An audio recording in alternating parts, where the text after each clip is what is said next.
안녕하세요. 미국 주시러 온 대학이 미주은입니다. 날씨가 많이 춥습니다. 저는 어제 김단태 TV라는 외부 채널에 녹화가 있어서요. 잠시 밖에 다녀왔는데 얼어 죽는 줄 알았습니다.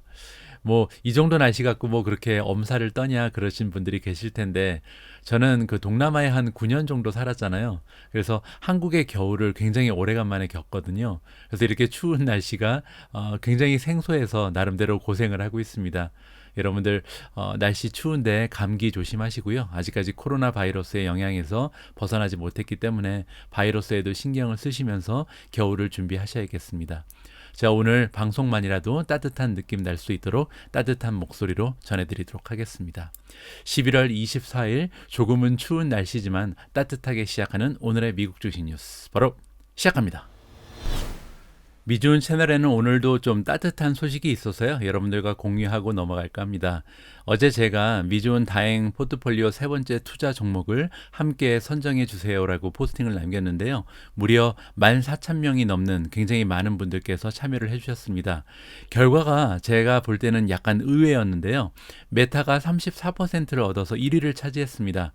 불과 몇 개월 전만 해도 페이스북 관련된 소식을 전해드리거나 페이스북 관련된 영상을 올리게 되면 많은 분들께서 좀 반감을 가지셨던 이런 종목인데 최근 들어서 메타버스의 그 유행이 정말 무섭습니다. 그래서 메타라는 종목이 인기가 좀 급상승하고 있다 이런 것을 제가 느낄 수가 있었었고요. 두 번째 2위를 차지한 종목은 마이크로소프트가 23%, 구글이 21%, 애플이 14%, 아마존이 상당히 오랫동안 횡보하면서 인기가 많이 추락했습니다. 8%의 보팅밖에 얻지 못했고요. 그래서 오늘 저녁에 저는 메타라는 종목을요 30만 원어치 매수를 하도록 하겠습니다. 소수점 투자를 하기 때문에 작은 금액도 투자가 가능하거든요. 자, 이렇게 첫 번째, 두 번째, 세 번째 미주은 다행 프로젝트의 종목을 함께 선정해 주신 모든 분들께 감사의 말씀을 다시 한번 드리고 싶습니다. 어제 미국 증시의 마감 상황부터 점검을 하고 넘어가겠습니다. 어제도 증시가 그렇게 좋지는 않았죠. S&P 500은 플러스 0.17% 올라갔고요. 다우존스는 0.55% 올라가면서 굉장히 상승폭이 좋았습니다. 다우존스가 이렇게 많이 올라간 것은 어제 가치주들이 힘을 냈거든요. 특히 이제 금리 상승으로 인해서 뱅크주, 그 은행주들이 좀 좋은 추세를 보였다 이렇게 이해하시면 좋을 것 같습니다. 나스닥이 0.50% 떨어지면서 굉장히 좋지 않은 모습을 보였죠. 이 부분에 대해서는 조금 자세히 설명을 드려야 될 것 같고요. 러셀 2000이 마이너스 0.15%. 그래서 지수만 이렇게 보고 나면 뭐 그렇게 많이 떨어진 날은 아니겠구나라고 우리가 짐작을 할 수가 있는데 사실 이러한 표면 밑으로 우리가 들어가서 직접 살펴보면요. 개별 종목에 따라서 굉장히 큰 폭으로 하락한 종목이 많이 발견이 됩니다. 먼저 주민 같은 경우가 어제 제가 어닝 결과를 함께 공유해 드렸는데 아니나 다를까 14% 이상 폭락을 해버렸습니다. 이제 줌이라는 기업은요. 어떻게 보면 떨어질 때까지 떨어진 모습을 보여주고 있는데요. 오픈도어가 8.94% 최근에 좀 급등했던 상승치를 다 반납을 해버렸고요. NTLA는 인텔리아죠. 6.97% 마이너스, 프로테라가 6.48, 텔라닥이 5.36, 그리고 차지포인트가 5.31% 떨어졌습니다. 세렌스 같은 경우는 현재 주가의 흐름이 정말 좋지가 않습니다. 어닝 발표 이후에 20% 넘게 떨어졌었는데 추가로 5% 이상 하락을 했고요. 소파이도 굉장히 좋지가 않죠. 5% 하락, 그리고 로블록스 역시 4.45% 떨어지면서 전반적으로 성장주가 대폭적인 조정을 받았다. 이렇게 우리가 해석을 해볼 수가 있을 것 같고요. 반면에 꾸준히 올라간 종목도 조금 보입니다. 루시드가 2.58%, MU는 이제 마이크론 테크놀로지죠. 1.85% 올라갔고요. 리비안이 1.47, 캐터필라가 1.46, 인투이티가 1.36, 니오가 1.33, 코보가 0.89% 올라갔습니다. 올라간 종목의 특징을 살펴보면요. 최근에 굉장히 힘이 좋은 모멘텀 주식들이 그나마 분발을 했다. 이렇게 정리가 가능할 것 같습니다. 어저께 이렇게 미국 주식시장에서 나스닥의 주가가 0.5% 가까이 떨어졌고 그리고 또 이제 성장주가 전반적으로 부진한 추세를 보인 이유는 역시 국채 금리의 상승이었습니다. 지금 보시는 것처럼 미국 10년 국채 금리가 1.667까지 금리가 상승을 했는데요. 물론 1.667이라는 수치는 그렇게 높은 수치는 아닙니다. 아직 2% 가까이 가려면 굉장히 멀었죠. 그럼에도 불구하고 중요한 점은 뭐냐면 단 하루 만에 0.042가 올라갔다. 이렇게 빠른 추세로 올라가는 것이 문제가 될 수 있다라고 우리가 이해를 해볼 수가 있고요. 퍼센티지로 따지면 약 2.58%가 급등했다. 이렇게 해석해 볼 수가 있습니다. 어제 제가 잠깐 설명해 드린 것처럼 성장주라는 것은 미래의 현금 흐름을 보면서 투자를 하는 거잖아요. 가까운 미래, 그러니까 한 5년이 지나고 10년이 지나면 내가 투자하고 있는 성장 기업이 많은 현금을 확보하면서 부자가 될 것이다. 이러한 기대감을 가지면서 투자하는 것이 성장주인데요. 이러한 미래의 그 현금 흐름은 만약에 지금 현재 금리가 굉장히 낮게 형성이 됐다면 굉장히 좀 가치가 올라갈 수 있죠. 그런데 반대로 국채 금리가 계속해서 상승하게 되면 지금 바로 투자를 해서 건강한 수익을 올릴 수 있는 기회가 많아지기 때문에 미래 현금에 대한 가치가 절하될 수 있다. 이렇게 우리가 이해를 하면 좋을 것 같습니다. 자, 이렇게 최근 들어서 채권 금리가 꾸준히 올라가는 이유는 아무래도 퍼웰 의장이 재신임이 됐잖아요. 이제 4년 동안 임기가 보장이 됐기 때문에 아마도 조금은 강경한 모습을 보이지 않을까, 이렇게 시장에서 우려를 하는 것 같습니다. 왜냐하면 포월 의장은요, 원래 그렇게 비둘기적인, 그러니까 온건한 그런 성향을 가진 사람은 아니었던 것으로 사람들이 알고 있거든요. 그 의미는 지금 테이퍼링을 시작한다, 11월 말부터 시작한다 그랬죠. 그런데 10개월간에 걸쳐서 굉장히 좀 차근차근 진행이 될 것으로 기대를 하고 있었는데 생각보다 테이퍼링의 템포가 빨라질 수 있다, 이러한 그 좀 공포감이 생기는 것 같고요. 반면에 또 그 기준 금리가 원래는 2023년 정도 돼야 올라갈 것이라는 생각이 지배적이었는데 아니다, 내년 중순 정도 되면 아마도 기준금리의 상승을 도모할 것이다. 이러한 공포감이 지금 주식시장에 찾아오는 것 같습니다. 그렇기 때문에 성장주 위주의 굉장히 좀 하락폭이 심해지고 있다. 이렇게 우리가 생각을 해볼 수가 있는데요. 반면에 주식시장에 커다란 하나의 변수가 다시 떠오르고 있죠. 바로 바이러스인데요. 지금 이번 기사를 보시면 유럽 쪽, 그리고 센트럴 아시아, 중앙아시아 쪽에 아마도 많은 사망자가 나타날 것이다. 이렇게 지금 전망이 나오고 있는데요. 이러한 소식을 전해준 기관은 WHO입니다. 국제 그 건강기구죠. 월드 헬스 오르가니제이션에 일하고 있는 유럽 쪽의 관계자인 것 같은데요. 어떤 얘기를 했냐면 코비드에 관련돼서 사망자가 70만 명에 이를 수도 있다. 앞으로 몇 개월 만에 그렇게 많은 사람들이 사망할 수 있다. 중앙아시아 그리고 유럽 쪽에서만 이렇게 사상자가 많이 날 수 있다라고 굉장히 좀 무서운 전망을 내놨습니다. 유럽 그리고 중앙아시아에는 총 53개국이 몰려 있는데요. 여기에 지금 인펙션의 그 설지가 나타나고 있다. 굉장히 많은 폭으로 확진자가 나타나고 있다라고 이해를 해볼 수가 있겠죠. 자, 그러면서 어제 제가 전해드린 것처럼 오스트리아에서는 다시 록다운에 들어갔잖아요. 그뿐만이 아니라 네덜란드 쪽에서도 지금 제한이 드디어 발생되게 됐고, 그리고 독일 쪽에서, 그러니까 유럽의 경제를 좀 좌지우지할 수 있는 경제 대국인 독일 쪽에서도요, 굉장히 강력한 조치가 뒤따를 것으로 지금 기대가 되고 있습니다. 자, 만약에 이렇게 좀 코비드 바이러스 때문에 다시 경제가 멈추는 이러한 일이 발생한다면 주식시장에 몰고 올 파장이 클 수밖에 없다. 이렇게 우리가 생각을 해야겠죠. 자, 그래서 좀 이 코비드 상황 같은 경우는요, 우리가 좀 당분간은 데일리로 확인해 볼 그럴 필요성이 있는 것 같습니다.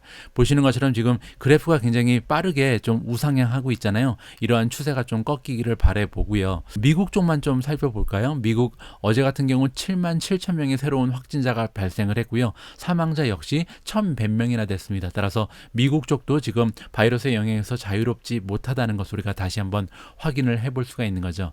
날씨가 추워지고 있는데 부디 그 코로나 바이러스의 영향이 점점 더 커지는 이 추세가 조금은 꺾였으면 하는 바람을 가지고 있습니다. 여러분들께서도 꼭 조심하시고요. 자, 이렇게 바이러스에 대한 걱정이 조금은 올라가는 상황에서 어제 미국 경제 지표 하나가 발표가 됐습니다. PMI라고 부르는 건데요.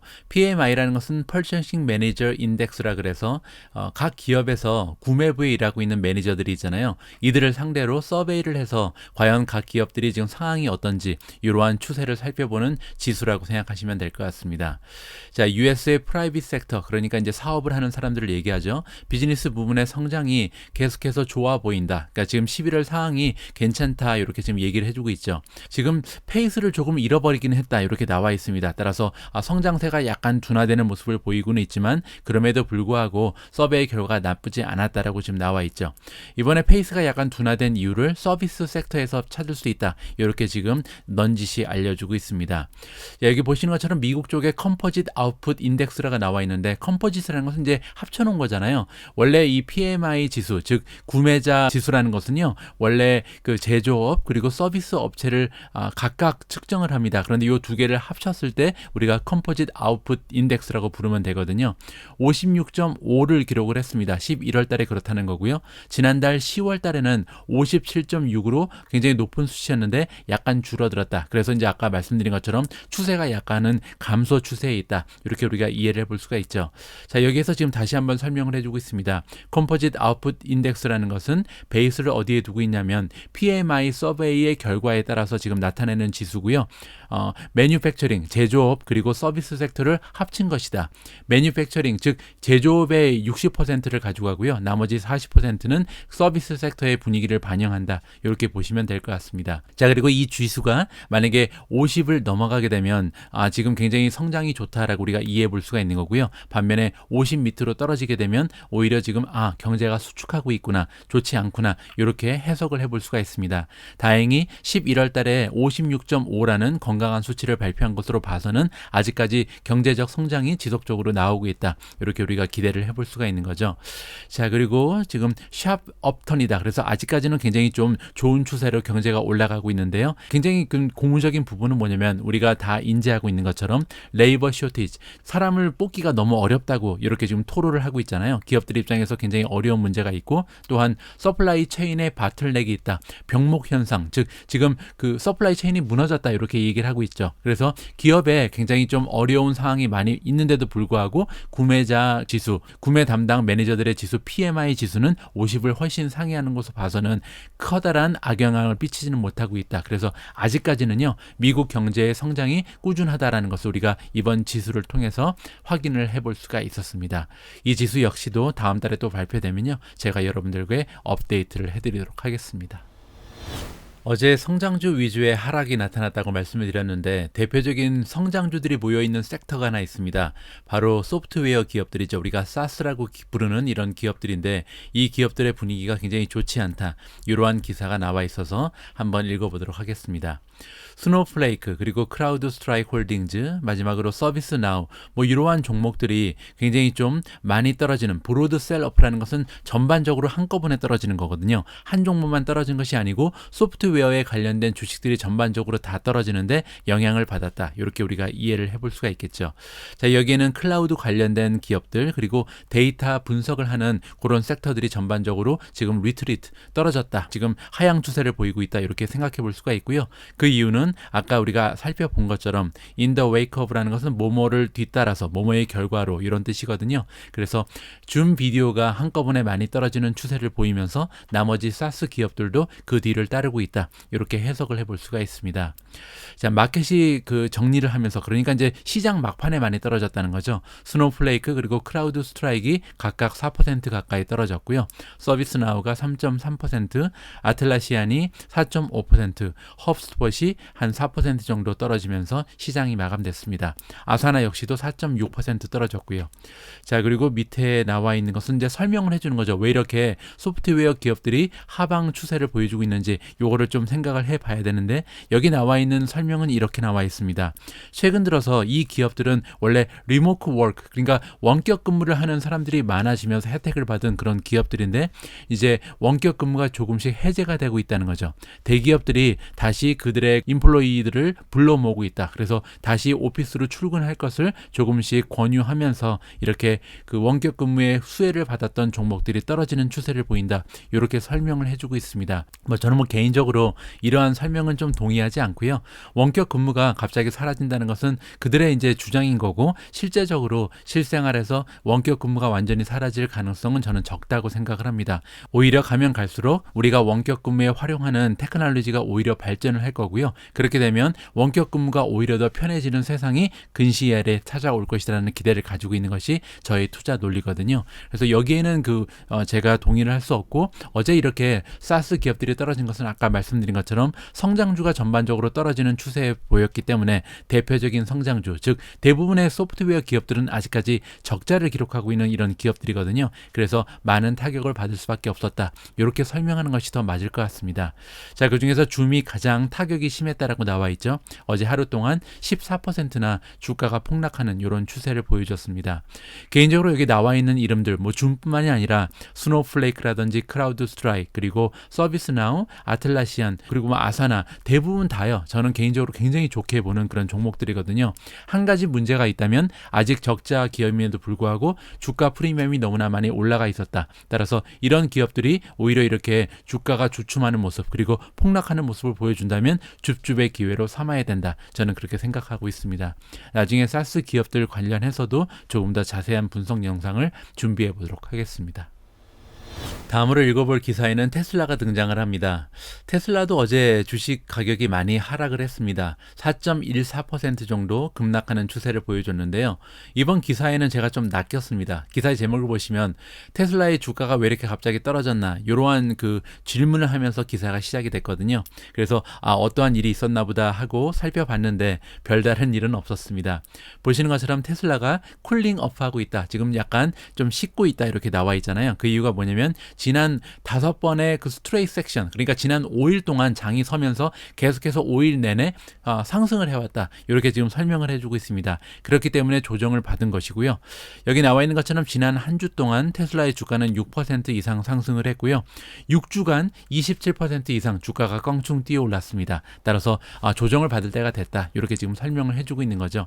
그리고 트레이딩 볼륨이 굉장히 높았다고 합니다. 테슬라의 지금 거래량이 어제 하루 동안 3천만 주가 거래됐다. 그래서 단기적인 수익을 좀 만들고 빠져나간 투자자들이 많이 있다. 따라서 단타 투자자들이 많이 빠져나갔다고 우리가 해석을 하면 좋을 것 같습니다.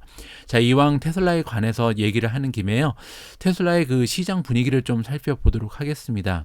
여기 보시면 이제 레이팅 서머리가 나와 있는데, 시킹 알파 같은 경우는 세 가지의 레이팅을 주고 있거든요. 첫 번째는 이제 퀀트 라이팅이라는 게 있고, 두 번째는 월스트리트, 세 번째는 SA 오토즈라는 것은 시킹 알파에 기고를 하는 이러한 작가들이 어떠한 평가를 하고 있는지, 이렇게 세 가지의 분류를 가지고 우리가 한 종목에 대한 레이팅을 바라볼 수가 있습니다.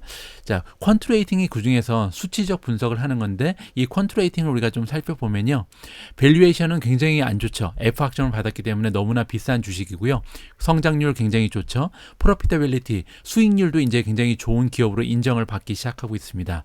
모멘텀도 굉장히 좋죠. 아까 말씀드린 것처럼 지금 한 달 만에 20% 이상 상승을 하고 있으니까요. 자, 리비전은 B를 받고 있는데 C를 넘어가기 때문에 좋은 학점이죠. 자, 리비전은 뭐냐면 시장의 전문가들이 예측하는 수치에 비해서 실제적인 어닝 결과가 좋게 나오는가 아니면 더 나쁘게 나오는가, 이러한 걸 측정하는 건데, B를 받은 것을 봐서는 시장의 전망치를 대부분 다 넘어선다, 이렇게 이해를 해볼 수가 있습니다. 따라서 현재 수치적 분석만 봐서는 테슬라라는 종목은 지금 비싼 것만 문제지 나머지는 굉장히 좋은 추세를 보이고 있다, 이렇게 정리를 해볼 수가 있을 것 같고요. SA 오소주 레이팅, 그러면 이제 우리 같은 개인 투자자 중에서 SA 시킹 알파에 기고를 하는 개인 투자자들은 어떠한 평가를 해주고 있는지 바라보면요, 총 28명이나 되는 사람이 평가를 해줬는데요. 그중에서 테슬라를 굉장히 좋게 보는 사람들은 2명에 불과합니다. 그리고 좀 좋게 보는 사람들은 9명, 뉴트럴, 중립적인 태도를 취하고 있는 투자자가 10명이고요. 베어리시라는 것은 안 좋게 보는 거죠. 3명, 그리고 굉장히 안 좋게 보는 투자자도 한 4명 정도가 있다, 이렇게 이해를 해볼 수가 있겠습니다. 자, 마지막으로 월가의 전문가들의 평가를 한번 볼까요? 지난 3개월 동안 34명이나 되는 전문가가 테슬라를 평가를 해줬는데, 그중에서 11명은 정말 좋다, 이렇게 최고의 찬사를 보이고 있고요. 그리고 좋게 보는 사람이 4명, 중립적인 태도를 취하고 있는 사람도 10명이 됩니다. 자, 베어리시 같은 경우 6명, 그리고 굉장히 안 좋게 보는 전문가도 3명이 있습니다. 따라서 테슬라는 아직까지도 굉장히 좀 극과 극의 좀 상반된 견해를 보이고 있는 전문가가 많이 존재하는 이런 기업으로 우리가 이해를 해볼 수가 있겠죠. 자, 다음 기사도 테슬라 관련된 소식이니까요. 마저 정리를 하고 넘어가도록 하겠습니다. 자, 일론 머스크가 뭐라고 얘기해 줬냐면 테슬라의 모델 S 플레이드가 있잖아요. 이거를 중국에 런칭을 할 건데 3월 달에 런칭할 거다. 구체적인 날짜가 나온 것 같습니다. 자, 테슬라 같은 경우는 모델 S 플레이드를 지난 6월 달에 런칭을 한 바가 있습니다. 그때 이제 가격이 12만 9,990달러에 측정이 됐었고요. 굉장히 비싼 차죠. 한 1억 4천만 원, 1억 5천만 원 정도 되는 굉장히 고가의 차가 지금 모델 S 플레이드라고 볼 수가 있고요. 자, 특징을 보면 이 세단 차는 520마일이라는 굉장히 좋은 마일리지, 레인지를 가지고 있고, 그리고 스피드도 200마일 per hour까지 올라갈 수 있다. 200마일이면 굉장한 거죠. 200km가 아니니까요. 따라서 속도감도 굉장히 좋고, 그리고 마일리지도 굉장히 많이 나오는 그런 차다라고 우리가 이해를 해볼 수가 있습니다. 과연 중국 쪽에서 3월 달에 런칭이 되면 중국의 부유한 사람들이 굉장히 많잖아요. 엄청나게 많은 부호들이 있는데 이들에게 많은 사랑을 받을 수 있을지 우리가 생산량과 판매량을 한번 측정해 보는 것도 굉장히 좋은 투자의 기준이 될 수 있을 것 같습니다. 테슬라 이야기가 나온 김에 중국 전기차 기업인 엑스펑, 샤오펑의 어닝 결과도 살펴보고 넘어가도록 하겠습니다. 어제 샤오펑 같은 경우는 어닝 결과를 발표하고 나서 주가가 무려 8% 이상 급등을 해버렸는데요. 굉장히 좋은 실적이 나왔겠구나라고 우리가 짐작을 해볼 수가 있겠죠. 자, 엑스펑은 지금 랠리를 보이고 있는데 그 이유가 뭐냐면요. 이 기업이 엄청나게 많은 판매를 지금 보인 것 같습니다. Q3, 그러니까 3분기에 우리가 기대하고 있었던 판매대 수보다 훨씬 더 좋은 실적을 발표했다라고 나와 있죠. 총 25,666대를 판매한 것으로 나오니까요. 한 분기에 지금 25,000대가 넘어가기 때문에 1년에 10만 대 정도를 판매할 수 있는 기업이구나라고 우리가 기대를 해볼 수가 있겠죠. 자, 그러면서 작년하고 비교했을 때 200%나 그 판매 대수가 증가를 했다라고 합니다. 가이던스는 23,000에서 25,000대에 불과했기 때문에 현저히 좋은 수치를 발표를 한 거죠. 자, 그러면서 매출 역시도 굉장히 좋았겠죠. 작년하고 비교했을 때 무려 188%나 매출의 성장을 보여줬다고 합니다. 엑스펑은 또한 강조를 했는데요. 어떠한 소식을 들려줬냐면 유럽으로 진출할 것이다. 그리고 셀프 드라이빙 테크놀로지, 즉 자율주행 기술에도 많은 투자를 할 거라고 투자자들의 기대 심리를 조금 높여주는 이러한 발언을 한 것으로 나와 있습니다. 자, 그러면서 엑스펑 같은 경우는 지금 섹션 도중에, 그러니까 어제 주식시장 도중에 54달러까지 올라간 적이 있는데요. 그 수치는 1월 달 이후에 최고가를 경신했다. 이렇게 우리가 볼 수가 있겠죠. 따라서 지금 전기차 부분에서 특히 미국도 마찬가지지만 중국 쪽의 전기차들도 최근에 분위기가 굉장히 업되고 있다. 이렇게 우리가 정리를 해봐도 무리가 없을 것 같습니다. 제가 11월 24일 일부 방송을 위해서 준비한 내용은 여기까지입니다. 오늘 같은 경우는 다른 날하고 조금 많이 달랐는데요. 아침에 일어나면 보통 어떤 기사들을 소개를 드려야 될지 굉장히 많은 그 풀 중에서 제가 가장 아끼는 그런 기사들만 취합하는 게 보통의 일상인데 오늘은 전해드릴 기사를 찾는 것이 굉장히 어려웠습니다. 그만큼 가치가 느껴지는 이런 기사가 조금 적게 발견이 됐다. 그런 날 중에 하나라고 좀 이해를 하시면 좋을 것 같고요. 그래서 생각보다 방송이 조금 짧게 방송되는 거 좀 이해해 주시면 좋을 것 같습니다. 자, 그리고 오늘 저녁에 여러분과 공유할 예정인 2부 방송에서는요. 제가 오래간만에 여러분들께 좀 잔소리를 해드릴까 합니다. 그 이유가 뭐냐면요. 최근 들어서 미주은의 새로운 멤버가 되신, 새로운 구독자가 되신 패밀리 분들이 많이 늘고 계신데 이분들 같은 경우는 저와 함께한 시간이 굉장히 적잖아요. 그래서 미주은 채널에서는 어떠한 방식으로 이런 정보를 활용해야 되는지, 미주은을 운영하고 있는 저 사람은 도대체 어떠한 철학을 가지고 어떠한 방향성을 가지고 주식 투자를 하고 있는지 이런 부분에 대해서 이해도를 조금 우리가 맞춰 나가야 되겠다. 이런 필요성이 느껴졌습니다. 그러니까 2부 방송도요. 꼭 한번 시청해 주시면 좋을 것 같습니다. 저는 이따 저녁 8시에 다시 여러분들께 인사드릴 수 있도록 하겠습니다. 우리 모두가 미국 주식 투자로 은퇴하는 그날까지 다 함께 화이팅입니다. 행복한 하루 되세요. 감사합니다.